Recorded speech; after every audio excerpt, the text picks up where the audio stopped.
ఓం శాంతి. భగవంతుని అస్తిత్వం విషయంలో భిన్నాభిప్రాయాలు కలిగిన వ్యక్తుల గురించి మనం తెలుసుకుంటున్నాం.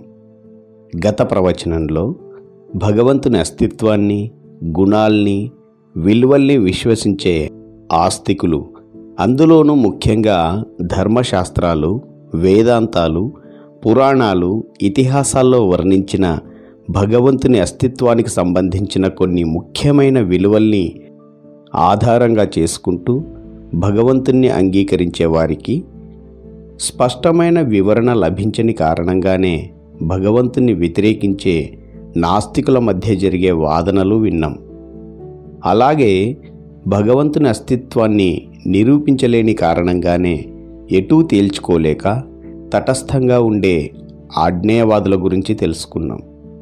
ఆస్తికులైనా నాస్తికులైనా విలువల ఆధారంగానే అస్తిత్వాన్ని వ్యక్తపరుస్తున్నారు. అయితే ఈ విషయాల్ని మనం చర్చించుకోవడం ఎందుకు అంటే, ఏవి భగవంతుని అతి ముఖ్యమైన విలువలో ఎందుకు కొందరు అంగీకరిస్తుంటే ఇంకొందరు వ్యతిరేకిస్తున్నారో తెలుసుకోవడానికే. భగవంతుడు తన అస్తిత్వంపై ఉన్న అపోహలను తొలగించడానికి ఒక నూతన జ్ఞాన ఒరవడిని సృష్టించారు. ఈ జ్ఞానమే మనల్ని స్వర్ణిమ యుగం వైపుకు తీసుకెళ్తుంది. ఈ ప్రపంచంలో 3 శాశ్వతమైన, వినాశనం లేని వస్తువులున్నాయి: ఆత్మలు, పదార్థం అనగా పంచతత్వాల ప్రకృతి మరియు భగవంతుడు. ఈ విశ్వనాటకంలో ప్రతి ఒక్కరి స్థానం, పాత్ర భిన్నమైనవి మరియు ప్రత్యేకమైనవి. కొన్ని సంఘటనలు కేవలం ప్రకృతి నియమాలపై ఆధారపడి జరుగుతున్నాయి. అందుకే చాలామంది శాస్త్రజ్ఞులు దేన్నైనా వివరించడానికి భగవంతునితో అవసరం ఏంటి, ఏ విషయాన్నైనా కెమిస్ట్రీ, ఫిజిక్స్, బయాలజీ, మ్యాథమెటిక్స్తోనే వివరించవచ్చు కదా, భగవంతునికి వీటికి సంబంధం ఏమిటి అని అంటూ ఉంటారు. ఆస్తికులు కేవలం ప్రకృతి, భగవంతుని ఒకటి చేసి ప్రకృతి చేయగల కార్యాన్ని కూడా భగవంతుడే చేస్తున్నారు అనే భ్రమలో ఉన్నారు. ఉదాహరణకు, ప్రతి ఆకును భగవంతుడే కదిలిస్తాడు అంటారు ఆస్తికులు. ఆయనకి ఇంకేం పని లేనట్టు. లెక్కలేనన్ని వృక్షాలున్నాయి, ఆయన ఎలా అన్ని వృక్షాలను, ఆకులను ఏకకాలంలో కదిలించగలరు? తనేమైనా పెద్ద ఇంద్రజాలికుడా?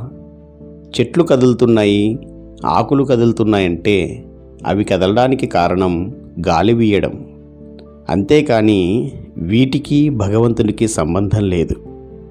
కాబట్టి భగవంతుని పరిగణలోకి తీసుకోకుండానే శాస్త్రజ్ఞులు కొన్ని విషయాలను వివరించగలుగుతున్నారు. తీసుకునే అవసరం లేదు కూడాను. ఆస్తికులు కేవలం భగవంతుణ్ణి, ప్రకృతిని ఒక్కటి చేసి తికమక పడ్డారు. ఈ ప్రపంచంలో 3 శక్తులు అనాది, అవినాశిగా ఉన్నాయి. అవి ఆత్మ, ప్రకృతి, పరమాత్మ. అందుకే నేను eternal drama of soul, matter and God, ఆత్మ, ప్రకృతి మరియు పరమాత్మల అనంత విశ్వనాటకం అనే పుస్తకాన్ని వ్రాయవలసి వచ్చింది. ఈ అనంత విశ్వనాటకం 3 కలిసి ఆడే ఆట.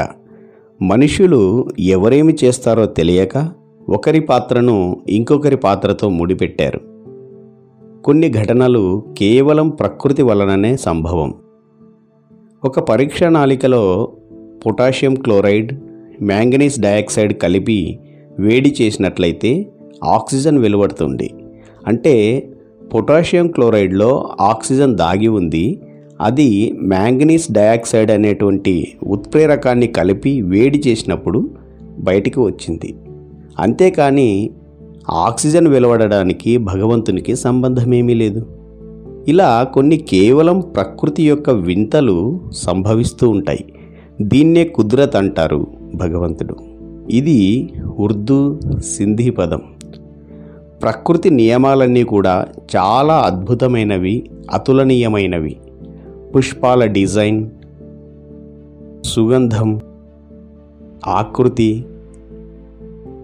ఇలా అన్నీ కూడా ప్రకృతి వింతలే. ఆ విత్తనాల్లో అటువంటి విశేషతలు దాగి ఉన్నాయి. వాటి జన్యువులలో మార్పులను బట్టి వేరువేరు రంగులు, వాసనలు, ఆకృతులలో కనిపిస్తాయి. భగవంతునికి వీటికి సంబంధమే లేదు. ప్రకృతి వింతలనే కుద్రత్ అంటారు. ఈ వింతలు ప్రకృతి యొక్క స్వతః సిద్ధమైన ఆంతరిక గుణాల్ని, ధర్మాల్ని బట్టి ఏర్పడతాయి. అలాగే మన శరీరంలోని అవయవాలన్నింటికీ పోషక విలువలున్న ఆహారం, మంచినీరు, మంచి గాలి సమయానుసారంగా అందించాల్సింది. లేదంటే శుష్కించిపోతాయి. ప్రకృతి ధర్మాలతో పాటు ఆత్మను నడిపించే నైతిక విలువల్ని, ఆత్మిక ధర్మాలను ఉల్లంఘించినట్లయితే కూడా తప్పనిసరిగా తగిన మూల్యం చెల్లించాల్సిందే. ఈ సమయంలోనైనా లేక గతంలోనైనా మనం ప్రకృతి లేదా ఆత్మిక ధర్మాలకు విరుద్ధంగా నడుచుకోవడం వల్లనే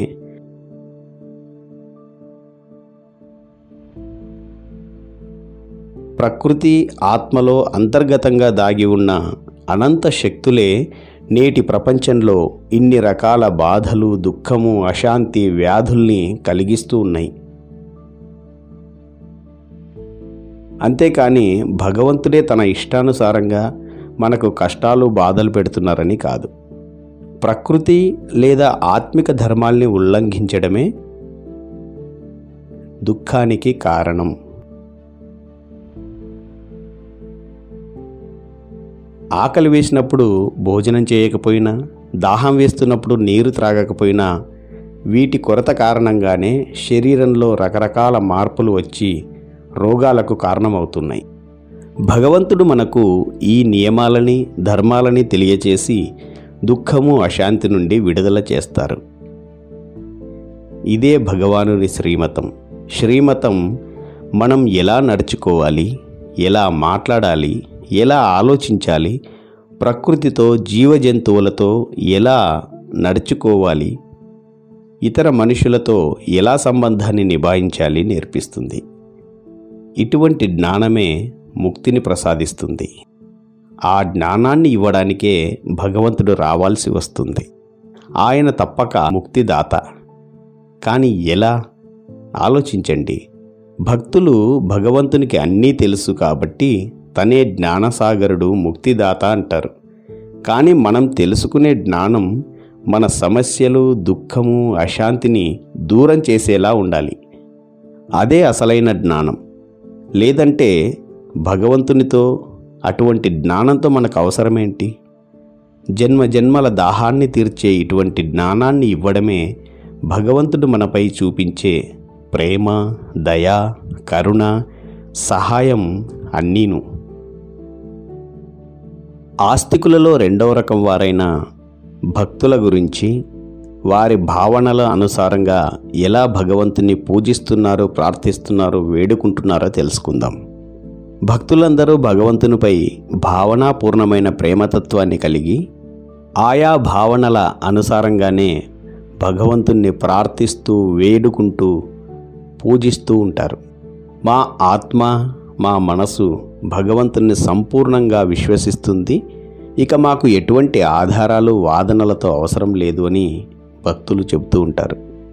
కానీ మేము పాపాల నుండి విముక్తిని కోరుకుంటున్నాం.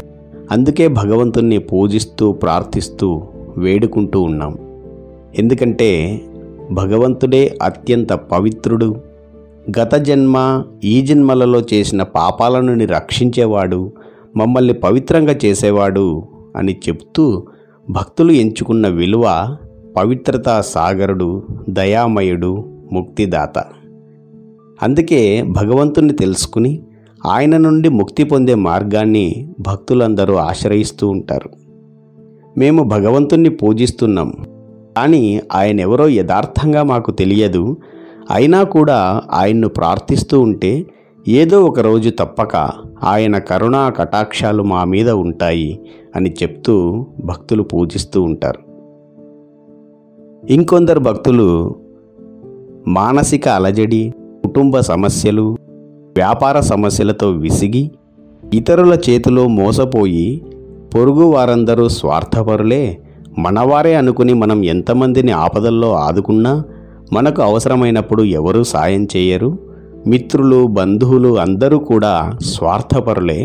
ఒక్క భగవంతుడే అందరికీ నిస్వార్థంగా ఉపకారం చేసేవాడు, మనశ్శాంతిని కలుగజేసేవాడని భావించి ఆయన్ని ఆశ్రయిస్తారు.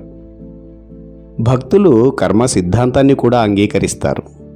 మనం చేసే కర్మలకు మనమే బాధ్యులం, ప్రతి కర్మ ఫలాన్ని మనమే అనుభవించాలి, దీనికి భగవంతుడు కారకుడు కాదు అని కూడా అంగీకరిస్తారు.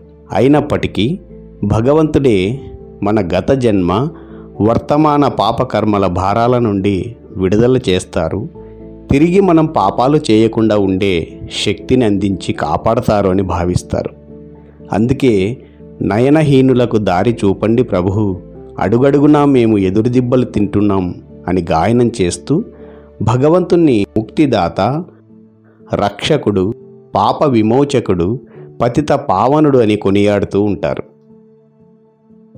ఇంకొందరు భక్తులు తమను తాము బాధితులుగా భావిస్తూ మేము చెయ్యని తప్పులకు కూడా అనవసరంగా ఇతరులచే ఇబ్బందులకు గురవుతున్నాము, కాబట్టి ఈ ప్రపంచంలో మంచికి న్యాయం, ధర్మం లేదు, ధర్మం అడవి చేరింది అనుకుంటూ అందరికీ న్యాయం చేసేవారు తప్పక ఒకరుంటారు, అంతేకాని ఈ ప్రపంచంలోని మనుష్యులు, కోర్టులు, ధర్మపితలు ఎవ్వరు కూడా మాకు న్యాయం చేయలేరని భావిస్తూ అందరి పట్ల సమన్యాయాన్ని చూపిస్తూ నిష్పక్షపాతంగా వ్యవహరించే భగవంతుణ్ణి వేడుకుంటూ ఉంటారు.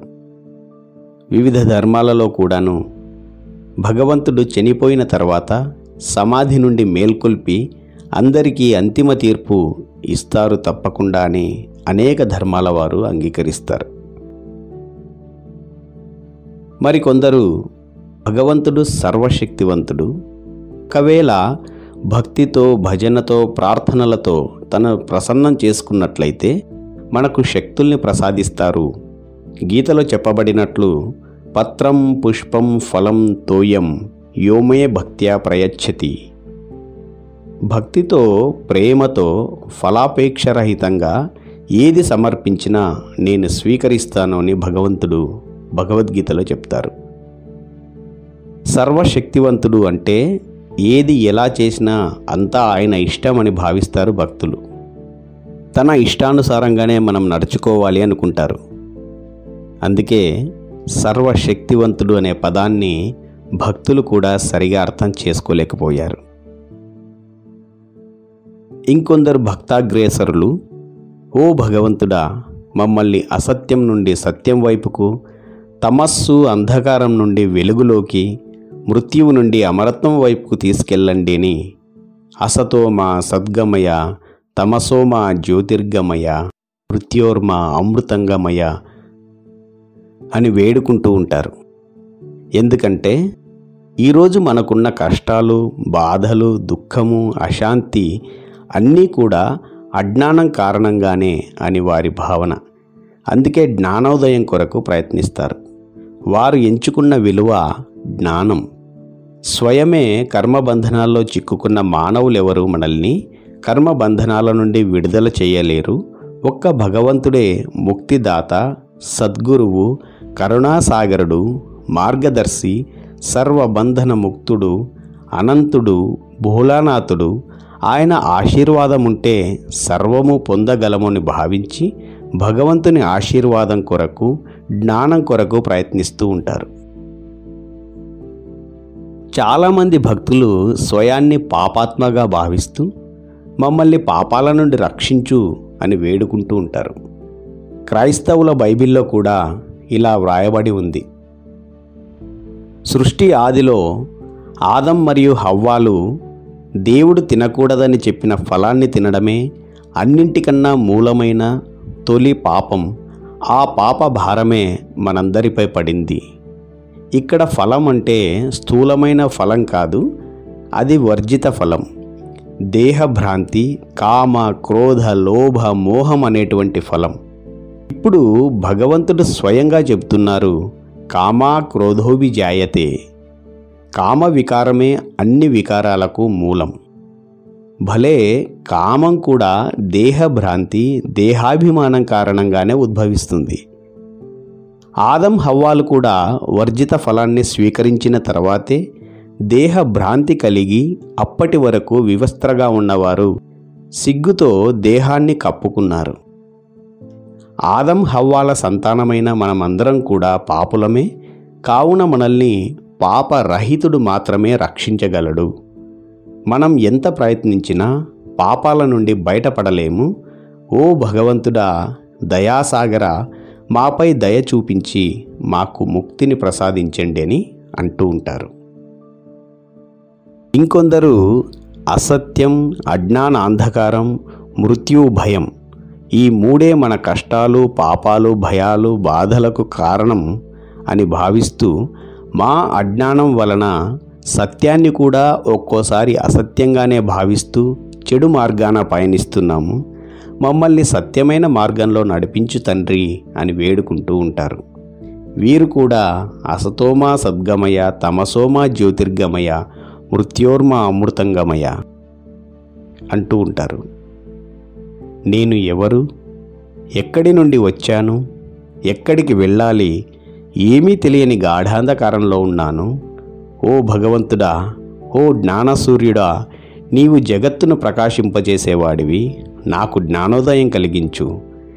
ఇటువంటి వారికి జ్ఞానోదయమే ముఖ్యమైనది.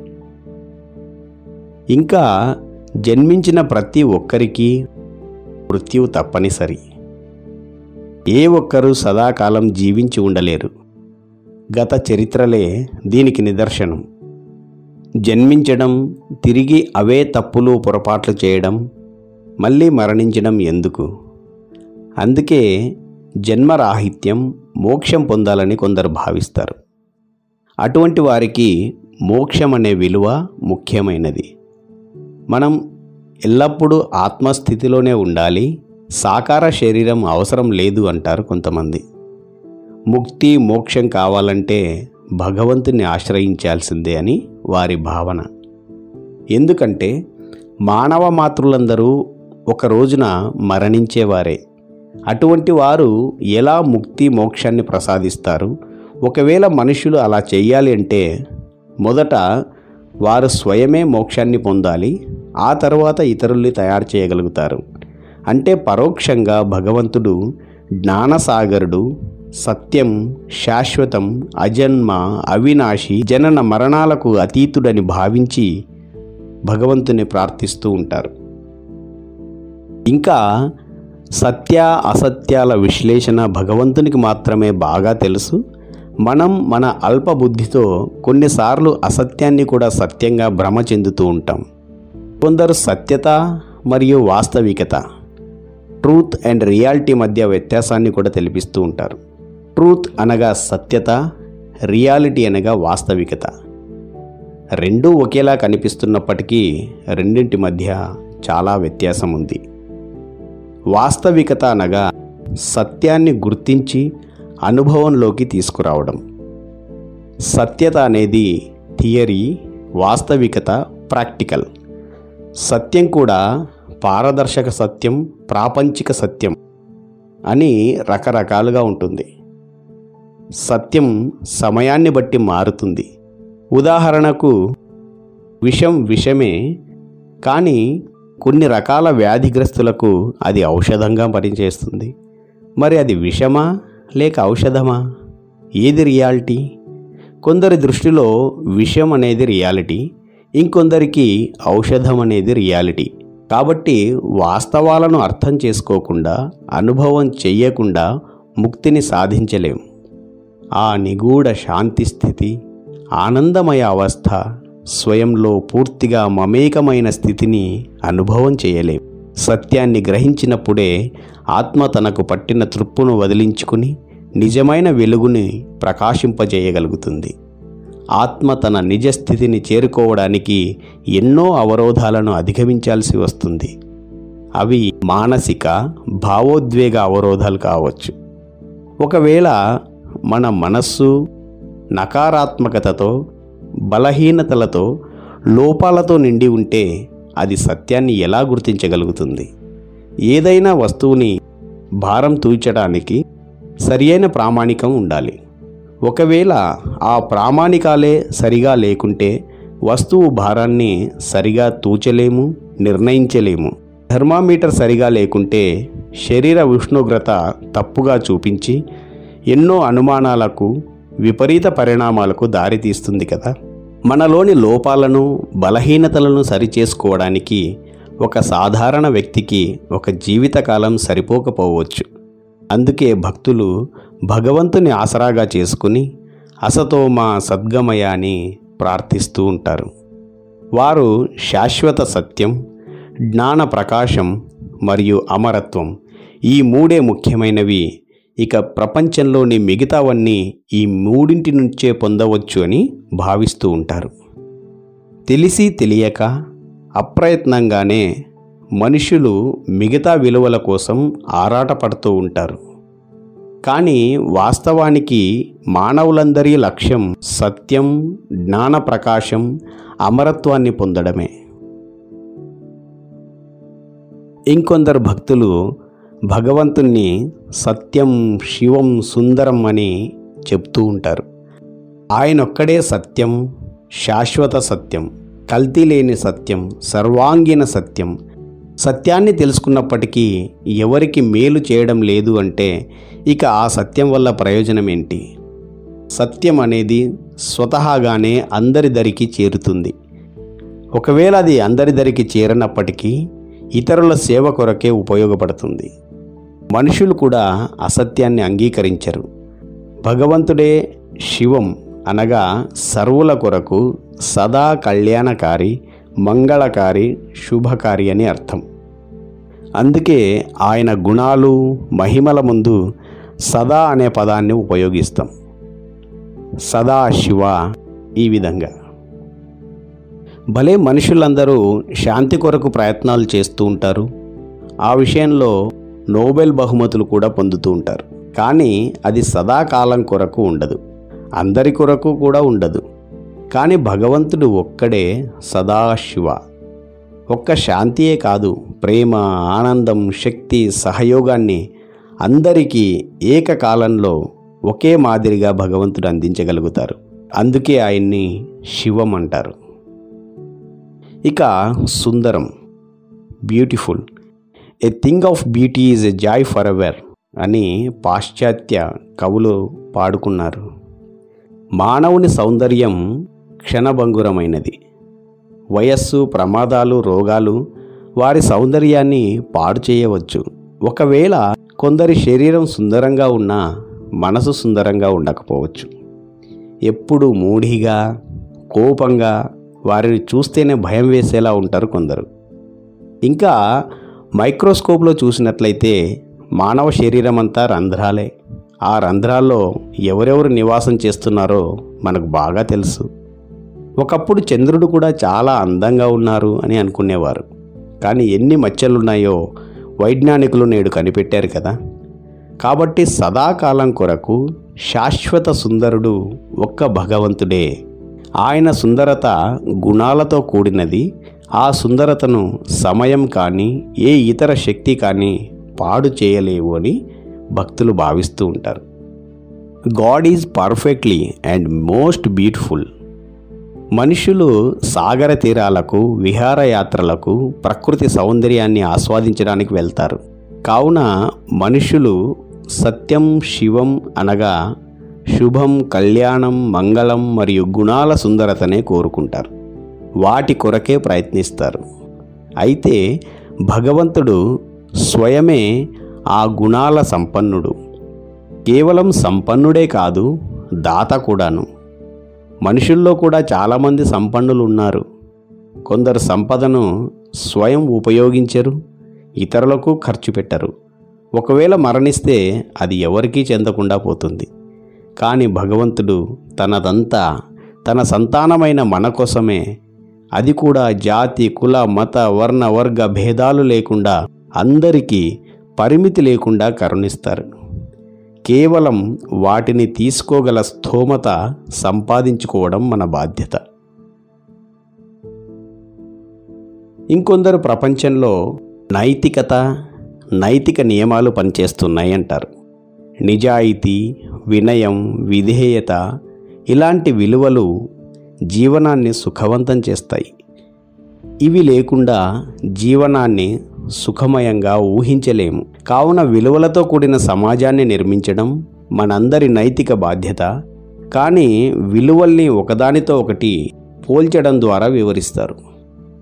కొందరు అంటారు, మహమ్మద్ ప్రవక్తనే చివరి ప్రవక్త, అతను చాలా గొప్పవాడు. అలాంటి వారందరూ సున్నాహ్ను విశ్వసిస్తారు. సున్నాహ్ అంటే ఇస్లామిక్ నియమాల సంపుటి.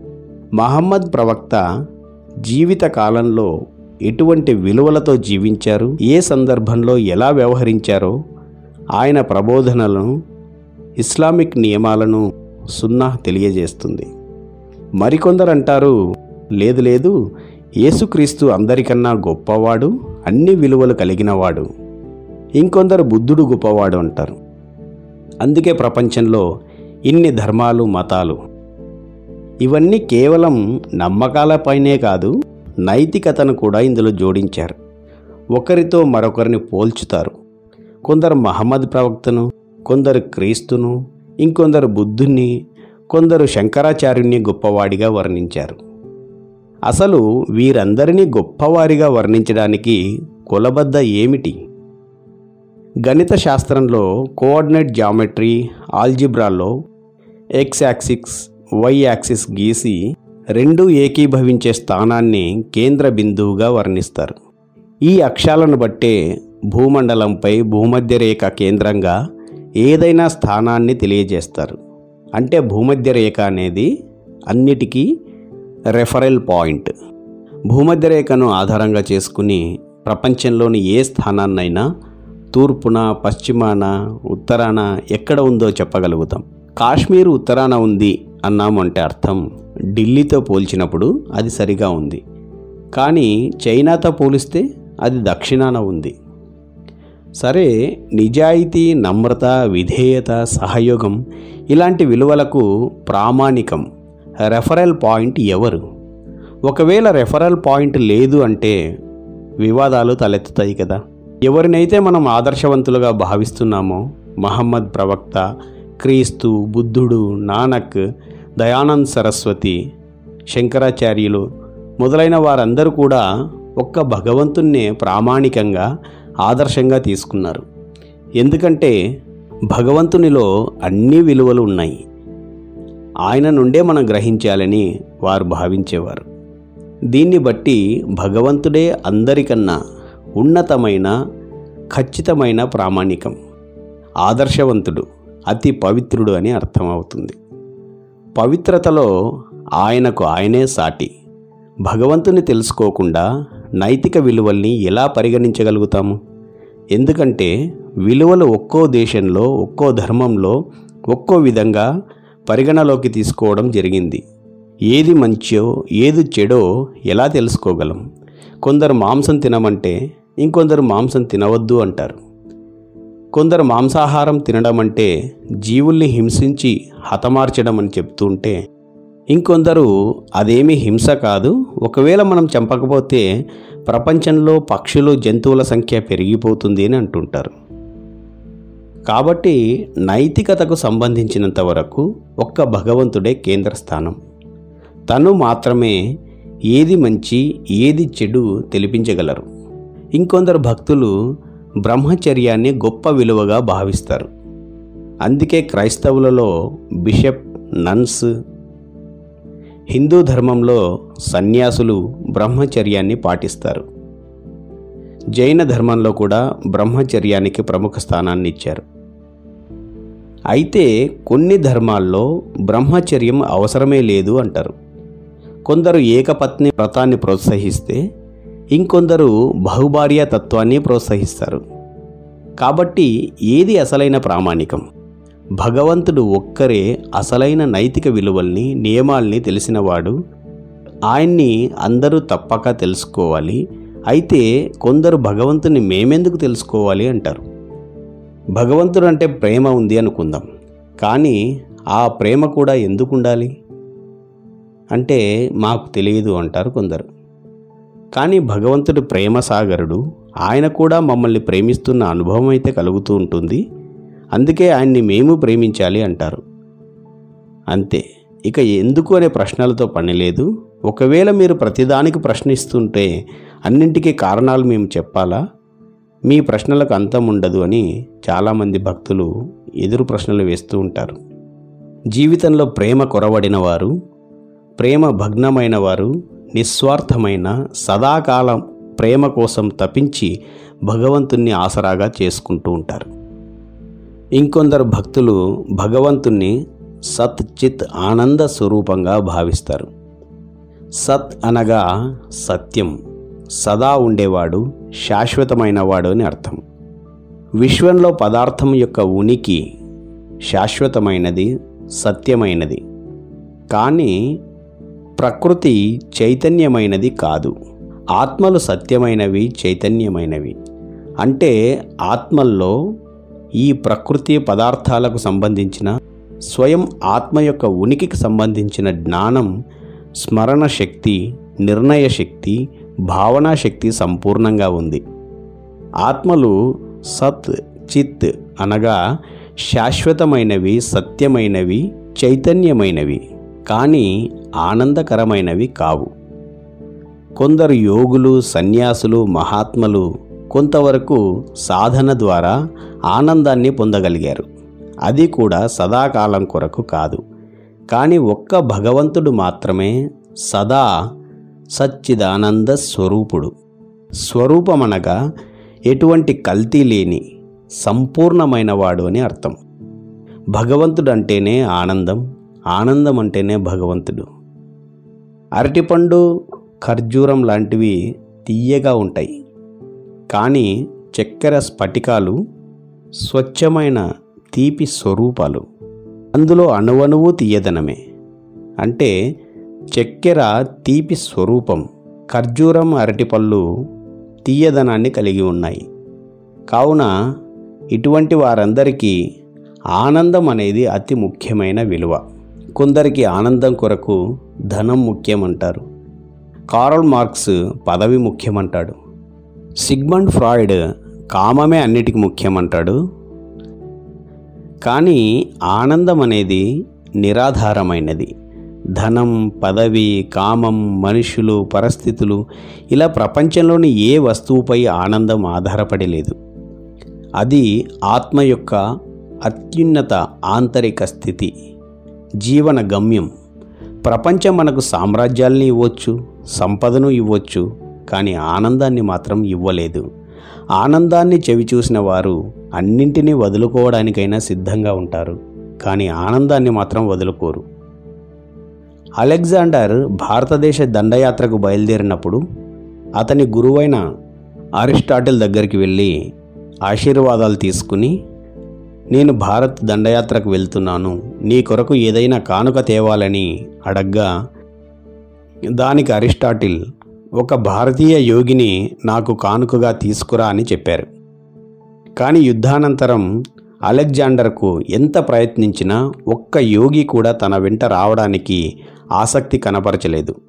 ఎందుకంటే యోగులందరికీ భారత భూమిలోనే ఆనందం ఉంది. ఒకవేళ ఎవరైనా ఆనందం కావాలనుకుంటే వారినే ఇక్కడికి రండి అన్నట్లు మనం చరిత్రలో చదువుకున్నాం. బ్రహ్మకుమారి ఈశ్వరీయ విశ్వవిద్యాలయం ద్వారా, రాజయోగం ద్వారా భగవంతుడు శివబాబాతో సంబంధాన్ని కలిగి బీజరూప, బిందురూప స్థితిలో, ప్రకాశమైన శక్తిశాలి స్థితిలో, నిస్సంకల్ప స్థితిలో కేవలం నేను మరియు భగవంతుడు ఇద్దరమే ఉన్నాం. అయినా కూడా ఇద్దరి మధ్యలో మాటలు లేవు, కేవలం అనుభవం. సంపన్నమైన సంపూర్ణ స్థితి, ఇంకేమీ అవసరం లేదు. ఇలాంటి స్థితి అనుభవం చేస్తాం. దీనికి ఇటువంటి సంపన్నమైన స్థితిని అనుభవం చేయడం ద్వారా కోరికలు లేనటువంటి స్థితి, ఇచ్ఛా మాత్రం అవిద్యా స్థితి తొలి పరిణామంగా పరిణమిస్తుంది. ప్రజాపిత బ్రహ్మకుమారి ఈశ్వరీయ విశ్వవిద్యాలయంలో నేర్పించే రాజయోగం ద్వారా భగవంతునితో సంబంధాన్ని కలిగి మన అనాది ఆత్మస్వరూపం బీజరూప స్థితి, బిందురూప స్థితిలో, ప్రకాశవంతమైన శక్తిశాలి స్థితిలో, నిస్సంకల్ప స్థితిలో కేవలం నేను మరియు భగవంతుడు తప్ప వేరెవ్వరూ లేని స్థితిని అనుభవాన్ని చేయగలుగుతాం. ఇది సంపన్నమైన సంపూర్ణ స్థితి. ఇంకేమీ అవసరం లేదు. ఇటువంటి స్థితి తొలి పరిణామం కోరికలంటే తెలియని స్థితి, ఇచ్చా మాత్రం అవిద్యా స్థితి ఏర్పడుతుంది. భగవంతుడే సర్వస్వాన్ని ఇస్తున్నప్పుడు ఇంకా ఏమి కోరికలుంటాయి? ఈ ప్రపంచంలో ప్రతి మానవుడు ఫైనల్గా కోరుకునేది ఆనందమే. కానీ వారికి ఈ విషయం తెలియక ఆనందం కొరకు ఇంద్రియ సుఖాన్ని, వస్తు వైభవాల సుఖాన్ని, సంబంధాల సుఖాన్ని, ధన సుఖాన్ని అన్వేషిస్తున్నాడు. వేదాంతాలు, ధర్మశాస్త్రాలు, దాన ధర్మాలతో మానవులు చేసే ప్రతి ప్రయత్నం కూడా కేవలం శాంతి, సుఖం, సంతోషం కోసమే కాదు, చివరికి ఆనందం కొరకే. ఒక వ్యక్తికి తనకు ఎంతో ఇష్టమైన ఆహారము, పదార్థాలు అందించినప్పుడు తనకు కావలసినంత తిన్న తర్వాత కూడా ఇంకొంచెం తీసుకోండి అంటే వద్దు వద్దు అంటారు. ఎందుకంటే ప్రతి దానికి ఒక హద్దు ఉంటుంది. కడుపు నిండిన తర్వాత ఎంత ఇష్టమైనదైనా ఇక చాలు అంటారు. అది స్థిరమైన ఆనందం కాదు. ఒక సామెత కూడా ఉంది కదా, ఒక కుక్కను మురగకుండా చేయాలి అంటే దాని నోట్లో ఎముక ఉంచితే చాలు, అది మురగడం ఆపేస్తుంది. ఆ ఎముకను కొరుకుతూ అలానే ఉండిపోతుంది. ఎందుకంటే దానికి ఎముకంటే ఎంతో ఇష్టం. అది ఎముకను పళ్ళతో కొరుకుతూ తన చిగుళ్ళ నుండి స్రవించే రక్తాన్ని ఆస్వాదిస్తూ ఉండిపోతుంది. దానికి తెలియదు అది ఆస్వాదించేది తన రక్తాన్ని అని. అందుకే దాన్ని శునకానందం అంటారు. అది నిజమైన ఆనందం కాదు. వాస్తవానికి ఆ ఎముక తన చిగుళ్ళను డ్యామేజ్ చేస్తుందని దానికి తెలియదు. సరిగ్గా ఇలాగే మనుషులందరూ ఇంద్రియాలు, కళ్ళు, చెవులు, చర్మం, నోటి ద్వారా ఏ ఆనందాన్ని కోరుకుంటున్నారో అది తాత్కాలికమైనది. వాస్తవానికి ఇంద్రియాల ద్వారా వారు కోరుకునేది నిజమైన శాశ్వతమైన ఆనందాన్నే. అయితే ఆనందం అనేది ఏ ఇతర ఇంద్రియాలు, ధన, కాంత, కనకాలపై ఆధారపడి లేదు. ఆనందం ఎవరికీ హాని కలిగించేది కాదు. ఏదైనా పదార్థాన్ని మనం తింటున్నాం అనుకుంటాం, వాస్తవానికి ఆ సమయంలో ఆ పదార్థం కూడా మనల్ని తింటుంది. సంస్కృతంలో అన్నం అనే పదానికి 2 అర్థాలున్నాయి. అన్నం అనగా మనం తినేది, రెండో అర్థం మనల్ని తినేది అని అర్థం. అన్నం మనల్ని ఎలా తింటుంది? చూడండి, మనం అన్నం తినేటప్పుడు మన పళ్ళు, లాలాజల గ్రంథులు, పొట్ట, అన్ని అవయవాలు పాలు పంచుకుంటాయి. అప్పుడు అవి కూడా తమ శక్తిని ఉపయోగించుకుంటాయి, క్షీణిస్తూ ఉంటాయి.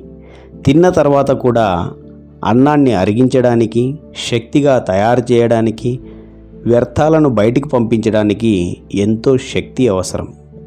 కావున కేవలం మనం మాత్రమే అన్నం తినడం లేదు, అన్నం కూడా మనల్ని తింటుంది. అది కూడా తిన్నంతసేపే ఆనందం. ఇలా ప్రతి ఇంద్రియ సుఖం కూడా అల్పకాలికమైనది, శక్తిని క్షీణింపజేసేది. ఒక్క భగవంతుడు మాత్రమే సదాకాల శాశ్వతమైన ఆనందాన్ని ఇవ్వగలడు. అందుకే భక్తులు ఆనందం కొరకు భగవంతుణ్ణి వేడుకుంటారు. ఇంకొందరు భగవంతుణ్ణి రక్షణ కలుగజేసేవాడని భావించి అనాథ రక్షక, ఆపద్బాంధవ అని రక్షణ కొరకు ఆయన్ని ఆశ్రయిస్తారు. ఎందుకంటే రక్షణ అనేది ప్రతి మానవునికి అవసరం. కొందరు తమను చాలామంది అణిచివేయాలని ప్రయత్నిస్తున్నారు. అటువంటి వారి నుండి మాకు రక్షణ కావాలని భయపడుతూ ఉంటారు. అయితే మనకు అవసరమైనప్పుడు ఏ రక్షణ సాధనం పనికి రాదు. ఇందిరాగాంధీ అంత సెక్యూరిటీ మధ్యలో ఉన్న తన సెక్యూరిటీనే తనను కాల్చి చంపారు. అంతేకాదు, ఏ సెక్యూరిటీ మన వెంట సదాకాలం ఉండలేదు. ఎందుకంటే సెక్యూరిటీ కూడా మానవ మాతృలే కదా, వారికి కొన్ని అవసరాలు ఉంటాయి. ఒక్క భగవంతుడు మాత్రమే ఏ సమయంలోనైనా ఎక్కడికైనా చిటికలో చేరుకుని రక్షణ చేయగలుగుతారు. మీరు అడగవచ్చు, భగవంతుడు ఎలా రక్షణ చేస్తారు? ఒకవేళ ఎవరైనా మనల్ని చంపడానికి ప్రయత్నిస్తున్నారనుకోండి, భగవంతుడు అటువంటి వారి సంకల్పాన్ని మార్చివేస్తే ఇక వారు ఏమీ చేయలేరు కదా. ఇటువంటి ప్రేరణ ఒక్క భగవంతుడు మాత్రమే చేయగలరు, మనుషులెవరూ చేయలేరు. అందుకే భగవంతుడు మాత్రమే ఖచ్చితమైన పరిపూర్ణమైన రక్షకుడు అని చెప్తారు. శాస్త్రాల్లో కూడా భగవంతుడు ఎలా అందరినీ రక్షించాడు అనే దానికి చాలా కథలు ప్రాచుర్యంలో ఉన్నాయి. గజేంద్ర మోక్షం, దశావతారాలు ఇవన్నీ భగవంతుడు ఎలా ఆపద కాలంలో ఆదుకుంటారో తెలియజేస్తాయి. అందుకే ఓ భగవంతుడా, నీవు మాత్రమే మమ్మల్ని రక్షించగలవు, మేము నీ ఛత్ర ఛాయలో వచ్చాము, నీవే శరణు అని భక్తులు వేడుకుంటూ ఉంటారు. భగవంతుడు కూడా అంటారు, సర్వధర్మాన్ పరిత్యజ్యం మామేకం శరణం వ్రజ. దేహము దేహ ధర్మాలని వదిలి నన్ను శరణుజొచ్చినట్లయితే నేను మీకు రక్షణ కలగజేస్తాను, అన్ని బంధాల నుండి విడిపిస్తాను అని భగవంతుడు వాగ్దానం చేస్తారు. ఇంకొందరు భక్తులు భవిష్యవాణిని తెలుసుకోవడానికి భగవంతుని ఆశ్రయించాలి అంటారు. ఎందుకంటే భగవంతుడే త్రికాలదర్శి, భూత భవిష్యత్ వర్తమానాల గురించి తెలిసినవాడు అంటారు. నోస్ట్రాడమస్, వీరబ్రహ్మం గారు, ఓల్డ్ టెస్ట్మెంట్లో యెషయా ఇలా అనేక మంది భవిష్యవాణిని తెలిపించారు, భవిష్యత్తును అంచనా వేశారు. కానీ వారిని ప్రవక్తలు అంటారు. భగవంతుడు స్వయం త్రికాలదర్శి. మనుషులు భవిష్యం కోసం జ్యోతిష్యుల్ని ఆశ్రయిస్తూ ఉంటారు. ఆ జ్యోతిష్యులు కూడా భగవంతున్నే పూజిస్తారు కదా. ఒక్క భగవంతుడే త్రికాలదర్శి భూత భవిష్యత్ వర్తమాన కాలాల గురించి యథార్థంగా తెలిపించగలరు. ఇలా భక్తులు అనేక రకాలుగా వారి వారి భావనలు, అవగాహన, అవసరాన్ని బట్టి భగవంతుణ్ణి ఆశ్రయిస్తారు, పూజిస్తారు, ప్రార్థిస్తారు, వేడుకుంటారు.